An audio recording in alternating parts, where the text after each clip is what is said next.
সামনেই দোল বা হোলি। আপনারা হয়তো ভাবেন হোলি মানেই তো স্রেফ রং মাখা, উদ্দাম হুল্লোড় করা আর পরের দিন স্কিন বা চুলের 12টা বাজিয়ে কান্নাকাটি করা। অনেকে তখন কেমিক্যাল বা রঙের ভয়ে ঘরে চাপ করে তেল মেখে দরজা বন্ধ করে বসে থাকেন। কিন্তু আমি যদি বলি হাজার হাজার বছর আগে প্রাচীন ভারতে এই উৎসবটা ডিজাইনই করা হয়েছিল একটা বিশাল বড় কমিউনিটি প্রেসক্রিপশন বা কমিউনিটি ডিটক্স থেরাপি হিসেবে। আমরা হোলির মাইথোলজি বা গল্পের মধ্যে লুকিয়ে থাকা আসল সায়েন্সটা ভুলে গেছি বলেই আজ আমরা রঙকে ভয় পাই আর 10 টাকার সস্তা কেমিক্যাল কিনে নিজেদের স্কিন নষ্ট করছি। তো চলুন আজ হোলি সেলিব্রেশনের পেছনের সায়েন্সটা বোঝার চেষ্টা করি। হোলির আসল কারণটা বুঝতে গেলে আমাদের আগে ক্যালেন্ডারটা দেখতে হবে। দোল ঠিক কখন আসে? শীতের শেষে আর গরমের শুরুতে। আয়ুর্বেদের ভাষায় একে বলে ঋতু সন্ধিক্ষণ। এই সময় পরিবেশের তাপমাত্রা সাধারণত 27 ডিগ্রি থেকে 30 ডিগ্রি সেলসিয়াসের মধ্যে থাকে। আর মাইক্রোবায়োলজি বলছে এই 27 থেকে 30 ডিগ্রি টেম্পারেচার হলো ব্যাকটেরিয়া বা ভাইরাসের বংশবৃদ্ধির জন্য একদম পারফেক্ট। তারা এই গরমে সবচেয়ে দ্রুত বংশ বিস্তার করে। এরা এই আবহাওয়াটা জাস্ট ভালোবাসে। আর ঠিক এই কারণেই এই সিজন চেঞ্জের সময় ঘরে ঘরে পক্স, হাম বা ভাইরাল ফ্লু এর প্রকোপ সবচেয়ে বেশি বাড়ে। আমাদের পূর্বপুরুষেরা অত্যন্ত ব্রিলিয়ান্ট ছিলেন। তারা জানতেন যে এই সময় যদি শরীরকে প্রোটেক্ট না করা যায় তবে রীতিমতো মহামারী লেগে যাবে। আর ঠিক সেই মহামারী আটকানোর জন্যই আসে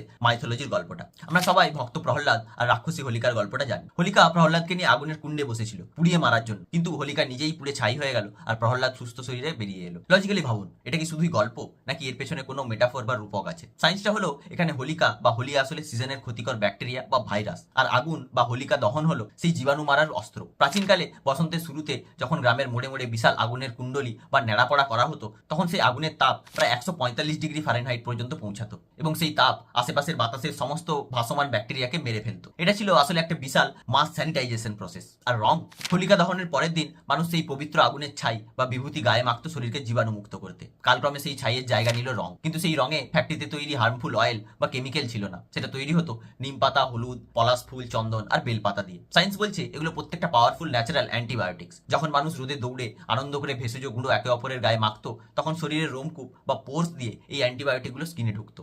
বসন্তের রোদ থেকে শরীর পেত ভিটামিন ডি, আর ভেষজ রং স্কিনের সব পক্স বা ওই ধরনের ইনফেকশন থেকে শরীরকে বাঁচাতো। অর্থাৎ হোলি বা দোল ছিল প্রাচীন ভারতের একটা ফুল বডি ইমিউনিটি বুস্টার। তাহলে আজ আমরা কি শিখলাম? দোল কোনো সাধারণ উৎসব নয়, এটা অত্যন্ত বিজ্ঞানসম্মত একটা প্রথা। কিন্তু আমরা নিম হলুদ ছেড়ে হাতে তুলে নিয়েছি চকচকে সস্তা কেমিক্যাল। আমরা রক্ষককেই ভক্ষক বানিয়ে ফেলেছি। তাই রঙের ভয়ে লুকিয়ে না থেকে এবছরের হোলিতে দুটো নিয়ম অবশ্যই মেনে চলুন। নাম্বার 1, এই বছর দোল খেলুন, কিন্তু 10 টাকা সস্তা বিষাক্ত রং দিয়ে নয়। একটু দাম দিয়ে হার্বাল অর্গানিক রং কিনুন, অথবা বাড়িতেই হলুদ আর বেসন মিশিয়ে রং বানান। এতে স্কিনেরও গ্লো বাড়বে এবং আপনার শরীরও ঠিক থাকবে। দ্বিতীয়, ডিজিটাল দুনিয়ায় আমরা সবাই একা। দোল হলো এমন একটা দিন যেখানে মানুষ একে অপরকে টাচ করে, একসাথে হাসে। সায়েন্স বলছে এই সোশ্যাল বন্ডিং বা কমিউনিটি সেলিব্রেশন আমাদের ব্রেনে অক্সিটোসিন রিলিজ করে, যা স্ট্রেস আর ডিপ্রেশনকে এক নিমেষে গায়েব করে দেয়। আমাদের ঐতিহ্যকে ভয় পাবেন না, শুধু আপনার এই ভুল পদ্ধতিটাকে বদলান। আসুন এই দোলযাত্রায় আমরা শুধু রং নয়, সুস্থতাও ছড়িয়ে দিই। সবাইকে দোলযাত্রা এবং হোলির অনেক অনেক শুভেচ্ছা। সুস্থ থাকুন এবং হেলথ রিলেটেড ইনফরমেশন পেতে চ্যানেলটিকে ফলো করুন।